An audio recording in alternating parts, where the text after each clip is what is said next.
Assalamualaikum warahmatullahi wabarakatuh. Alhamdulillahilladzi amarna bil ittihad wal i'tisami ala hablillahil matin wa amarna bit tasamuhi wad da'wati ala man yukhalifuna fid din haitsu qala fi kitabihil karim walau syaa rabbuka laja'alan nasa ummatan wahidah wala yazaluna mukhtalifin. Wassalatu wassalamu ala sayyidina wa maulana Muhammadin wa ala alihi wa sahbihi ajma'in. Allahumma arzuqna al-ma'arif ar-rabbaniyah wal lataif ar-rahmaniyah wal ulum al-ladunniyah wa ballighna rutbatal ihsan wa wihdatas syuhud, amma ba'du. Yang terhormat Bapak Presiden Republik Indonesia Insinyur Haji Joko Widodo beserta Ibu Hajjah Iriana Joko Widodo, Syaikhi wa Khali yang kami hormati Bapak Wakil Presiden Bapak Ki Haji Ma'ruf Amin beserta Ibu Hajjah Wuri Ma'ruf Amin, yang kami hormati pimpinan dan anggota lembaga negara yang mulia, para duta besar dan perwakilan negara-negara sahabat, yang kami hormati para menteri kabinet Indonesia Maju, yang kami hormati para alim ulama, hadirin hadirat yang dimuliakan Allah. Pada kesempatan malam nuzulul Quran yang mulia ini, izinkan kami menyampaikan bagaimana Al-Quran menjelaskan bagaimana semestinya kita hidup rukun dan damai dalam keberagaman.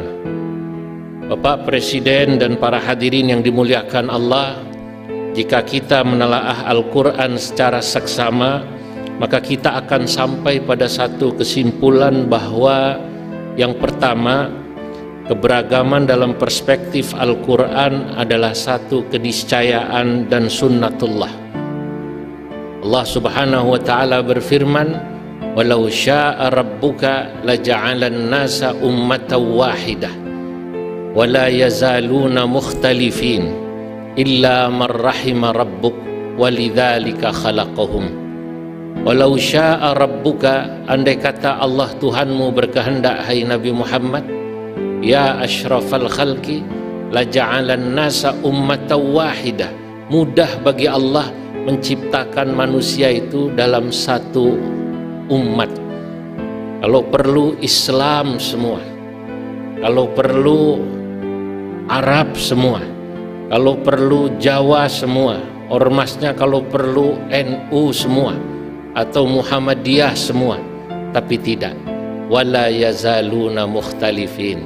Allah ternyata berkehendak menciptakan kalian beragam. Jika kita datang ke Sumatera Barat, di Sumatera Barat mayoritas saudara kita di sana Muhammadiyah. Jika kita ke Jawa Tengah, Jawa Timur mayoritas NU. Saking kuatnya NU di Jawa Timur, gubernurnya NU, bupatinya NU, wali kotanya NU. Kata sebagian kiai, bahkan di terminal Bungurasih saking kuatnya NU itu, copetnya saja NU, saudara-saudara. Ini. Hadirin yang dimuliakan Allah, inilah kehendak Allah. Kita diciptakan beragam. Yang kedua, manusia juga diciptakan Allah beragam itu katanya untuk saling mengenal. Ya ayyuhalladzina ya ayyuhan nas inna khalaqnakum min dzakari wa untha wa ja'alnakum syu'uban wa qabaila lita'arafu. Dan yang ketiga, Allah Subhanahu wa ta'ala, kalau kita merenungi firman-firmannya, kita pada satu kesimpulan, memang manusia fitrahnya diciptakan berpasangan dan beragam agar hidup rukun dan damai. Karena manusia sejatinya satu sama lain saling membutuhkan. Kita yang berbeda agama ternyata saling membutuhkan, apalagi hanya berbeda ormas. Seorang penyair Arab terkenal bernama Al-Ma'ri mengatakan, "An-nasu lin-nasi min badwin wa min wahadiratin ba'dun li ba'din wa illam yash'uru khadamu." Manusia itu satu sama lain saling membutuhkan, apakah dia yang dari desa maupun dari kota, walaupun seringkali manusia tidak menyadarinya. Seorang ulama tafsir terkemuka bernama Imam At-Tahir Ibnu Ashur dalam tafsirnya At-Tahrir wa Tanwir berkata, manusia akan hidup rukun dan damai jika dia atau mereka dijaga dari permusuhan dan kebencian, betapapun mereka berbeda. Dan jika manusia sudah dijaga dari kebencian dan permusuhan, kata Imam Tahir Ibnu Ashur, itu maknanya mereka mendapatkan rahmat dari Allah. Inilah makna dari firman Allah, illa marrahima rabbuk. Rahmat Allah itu penting. Dunia ini, hadirin yang dimuliakan Allah, akan penuh keindahan jika rahmat Allah sudah sampai kepada kita. Saya ingin menyampaikan sebuah syair dalam Bahar Basit, betapa indahnya dunia jika dipenuhi dengan rahmat Allah dan kasih sayang walaupun kita berbeda. Ma'a'taral kauna basman sifhu bil hikami khayyata farqan bainal anami bin nazami wal khulfu la ya'lu in na'dhir wa nabtasimi fanuqtatul wahyi fil hayati birrahami. Dalam syair ini saya ingin menjelaskan bahwa dunia ini indah dan dipenuhi dengan senyuman jika kita mau merajut, menjahit perbedaan kita dengan penuh kasih sayang, karena fanuqtatul wahyi fil hayati birrahami, inti daripada wahyu dan firman Allah adalah kasih sayang. Sama seperti inti kenapa Nabi Muhammad SAW diutus juga adalah karena kasih sayang. Bapak Presiden, para hadirin dan hadirat yang dimuliakan Allah. Tapi kasih sayang Allah ini tidak bisa kita hanya menunggunya datang. Dia harus kita raih dengan banyak membangun jembatan-jembatan sosial, yakni silaturahim dan dialog. Memperbanyak silaturahim, dialog, inilah salah satu cara kita menjemput rahmat Allah. Karena seringkali kurangnya silaturahim, inilah yang membuat kemudian keberagaman kita menjadi penghalang kita saling menyayangi. Guru daripada Jalaluddin Ar-Rumi bernama Syekh Syamsuddin At-Tibrizi dalam Al-Qawaidul Ishqil Arba'un, 40 kaedah cinta, dia mengatakan, yambutu mu'zamu masyakilil alam min akhta' lughawiyah. Ternyata tumbuhnya kemuskilan-kemuskilan di dunia ini yang terbanyak min akhta' lughawiyah, karena kita seringkali salah memahami ucapan dan bahasa orang yang berbeda dengan kita. Padahal jika kita bertemu, berdialog, maka di sana akan tumbuh kasih sayang di antara kita. Apalah lagi jika kita ingin mencoba memahami orang yang berbeda dari kita dengan banyak membaca dan mendengar apa alasan mereka berbeda. Alangkah indahnya nasihat seorang ulama besar dari Makkah bernama Sayyid Muhammad Alawi Al-Maliki, gurunya para ulama Indonesia pada masanya. Beliau mengatakan, ar-rajulu idza tasa'a ilmuhu ittasa'a sadruhu. Manusia itu, kata Sayyid Muhammad, idza tasa'a ilmuhu, jika ilmunya luas, jika wawasannya luas, jika literasinya banyak, ittasa'a sadruhu, maka akan luas hatinya, maka dia akan bijaksana. Dan jika dia sudah bijaksana, wa qalla inkaruhu 'alan nas, orang yang banyak ilmunya, banyak bacaannya, sedikit sekali dia akan ingkar kepada orang yang berbeda dengannya. Dalam bahasa lain saya ingin mengatakan, kullamazdadal mar'u minal ilmi kullamazdada minal wasatiyah. Seseorang setiap kali ilmunya bertambah, kullamazdada minal wasatiyah, maka moderasi beragamanya akan bertambah. Wa kullama fabiqadri naqsihi minal ilmi biqadri bu'dihi 'anil wasatiyah. Sebaliknya, orang semakin sedikit dan kurang ilmunya, maka moderasi beragamanya akan berkurang. Kita harus banyak menyontoh para ulama-ulama kita. Kami yang dibesarkan di pesantren sangat bersyukur mendapatkan ilmu langsung daripada ulama yang ilmunya bahrun bila sahil, laksana laut tanpa tepi. Kami tak bisa melupakan bagaimana bijaksananya seorang ulama yang tinggal di kota Rembang bernama Kiai Bishri Mustafa. Beliau tinggal di kota Rembang. Dari kota Rembang ke timur ada satu kecamatan bernama Lasem. Banyak saudara-saudara beretnis Tionghoa tinggal di kota Lasem. Tapi Kiai Bishri Mustafa ini karena keluasan ilmunya, beliau bisa hidup rukun dengan orang yang berbeda agama tanpa mengorbankan akidahnya. Beragama dengan tetap memegang teguh nilai-nilai kemanusiaan. Sebab ada orang yang beragama melupakan nilai-nilai kemanusiaan, atau ada juga orang yang mencoba memegang nilai-nilai kemanusiaan tapi dia meninggalkan prinsip-prinsip agamanya. Ini juga yang salah. Pak Kiai Bishri Mustafa tidak. Satu ketika datang seorang non-muslim dari etnis Tionghoa ke rumah beliau, bercerita tentang ayahnya yang wafat.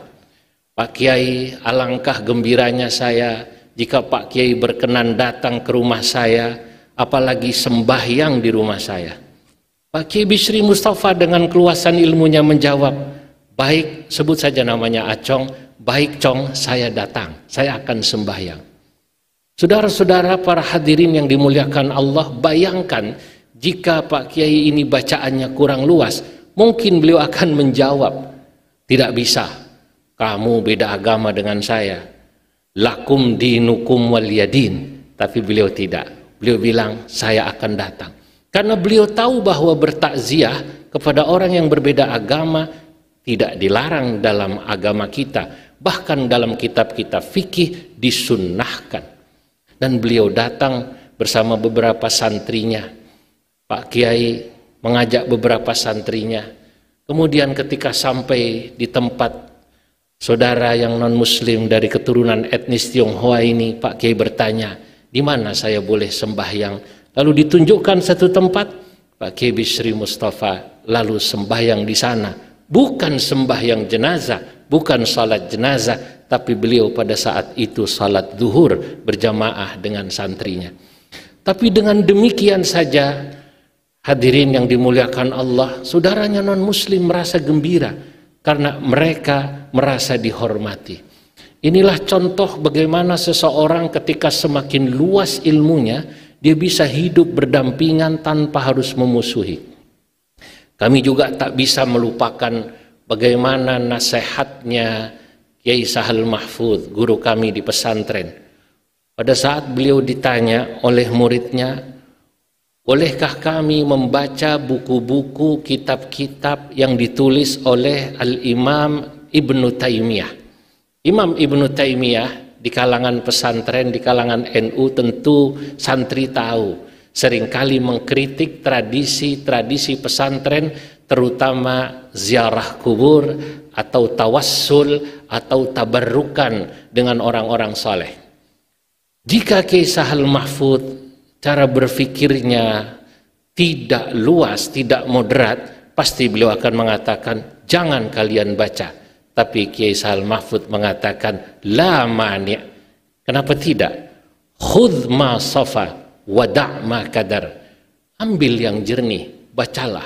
Kenapa? Sekali lagi, dengan banyak membaca, dengan wawasan yang luas, karena bersilaturahim bisa dengan fisik, bisa juga dengan membaca apa-apa yang mereka tulis, akan membuat kita saling menghargai. Al-Fakir, saya pribadi memiliki banyak pengalaman, alhamdulillah, dengan silaturahim ini bisa kumpul, hidup rukun dengan saudara-saudara kami, baik yang berbeda agama atau satu agama berbeda ormas. Saya dibesarkan dalam tradisi NU, tapi lebih dari 17 tahun saya mengajar di masjid-masjid Muhammadiyah. Pertama kali diminta mengajar di Masjid Muhammadiyah, saya bertanya kepada saudara saya, pengurus Masjid Muhammadiyah, karena di masjid itu jelas sekali prasastinya ditulis yang meresmikan Profesor Dr. Amin Rais, Ketua Umum Pengurus Muhammadiyah atau Ketua PP Muhammadiyah. Saya bertanya, kenapa Bapak mengundang saya mengajar di tempat ini? Apa Bapak tidak tahu siapa saya, latar belakang saya? Pengurus masjid itu bernama Haji Sofyan menjawab, kami tahu Pak Kiai, kalau Pak Kiai ini orang NU. Saya bilang, tahu dari mana saya orang NU? Kelihatan dari sarungnya, katanya. Nah, saya bertanya waktu itu, kenapa Bapak pengurus Muhammadiyah, masjidnya Muhammadiyah mengundang saya sebagai orang NU di Masjid Muhammadiyah? Jawabannya sederhana dan luar biasa. Begini Pak Kiai, kami mengundang Pak Kiai sebagai tokoh NU mengajar di Masjid Muhammadiyah agar Pak Kiai menjelaskan apa dalil-dalil dari amalan-amalan yang selama ini dilaksanakan oleh orang NU. Ziarah kubur, tawassul, haul, dan lain-lain. Agar apa? Agar nanti orang Muhammadiyah tidak mudah menganggap NU sesat. Sebab boleh jadi jika yang mengajar orang Muhammadiyah, Ustadz Muhammadiyah, boleh jadi nanti orang Muhammadiyah taunya NU sesat. Dengan Bapak mengajar di sini, beritahu amalan NU ada dalilnya, insya Allah orang Muhammadiyah akan kemudian semakin faham. Semenjak itu saya berpikir, jika semacam ini, maka mestinya di NU juga, santri-santri NU harus juga sesekali mengundang tokoh-tokoh Muhammadiyah atau membaca buku-buku ulama-ulama Muhammadiyah, baik Buya Hamka, Ki Ahmad Dahlan, dan lain-lain. Karena sejatinya Ki Ahmad Dahlan maupun Ki Hasyim Asy'ari ternyata murid dari ulama besar Indonesia, yakni Syekh Nawawi Al-Bantani. Dalam kitab yang kebetulan kami tulis, Tuhfatul Qasi wad Dani, menjelaskan tentang biografi Syekh Nawawi Al-Bantani, saya katakan Ki Ahmad Dahlan, Ki Hasyim Asy'ari, dua-duanya menyebarkan faham Ahlus Sunnah wal Jamaah, dan kedua-duanya murid Syekh Nawawi Al-Bantani. Saya katakan di sana, Muhammadiyatun bidahlanan tashar wa nahdhatun bihasyimin qad ishtahar.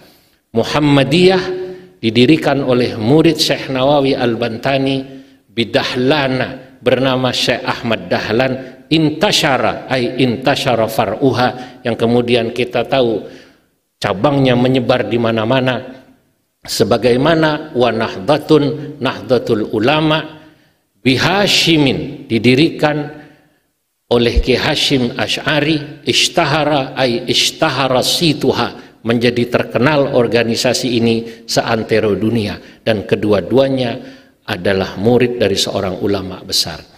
Hadirin, bagi orang yang alim, maka tidak akan ada pernah bagi mereka keberagaman, perbedaan itu menjadi sekat untuk hidup rukun dan damai.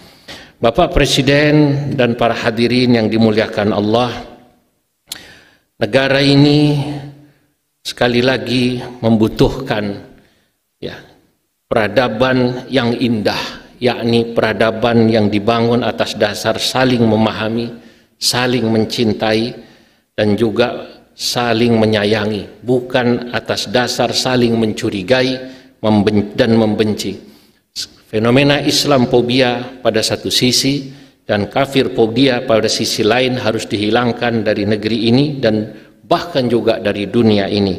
Karena hanya dengan menghilangkan rasa curiga di antara umat beragama, di antara sesama manusia, dan di antara pemeluk agama yang berbeda, negara dan bangsa yang berbeda akan hidup dalam kerukunan dan kedamaian yang hakiki.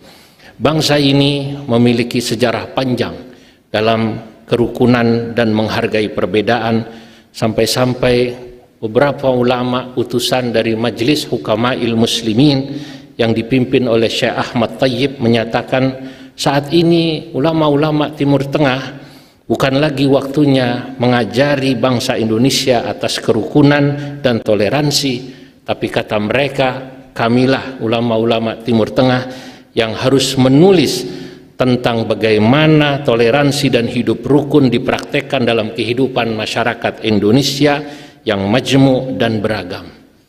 Sebagai penutup, kami ingin berdoa dan mendoakan semoga Bapak Presiden dan Bapak Wakil Presiden diberikan kemudahan dan kekuatan oleh Allah Subhanahu wa Ta'ala, begitu juga para pemimpin negeri ini, untuk membawa Indonesia menjadi negeri yang maju dalam keberagaman dan kerukunan warganya, sebagaimana harapan yang kami sampaikan dalam syair di bawah ini.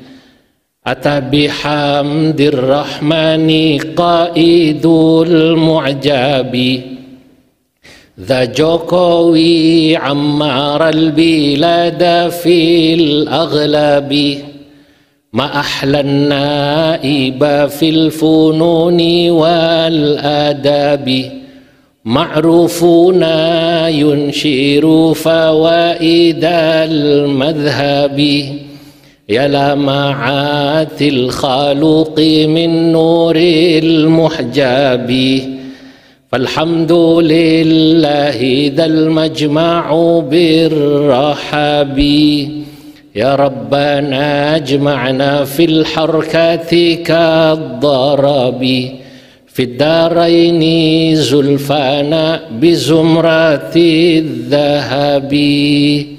Sekian, semoga bermanfaat. Wallahul muwaffiq ila aqwamit thariq. Wassalamualaikum warahmatullahi wabarakatuh.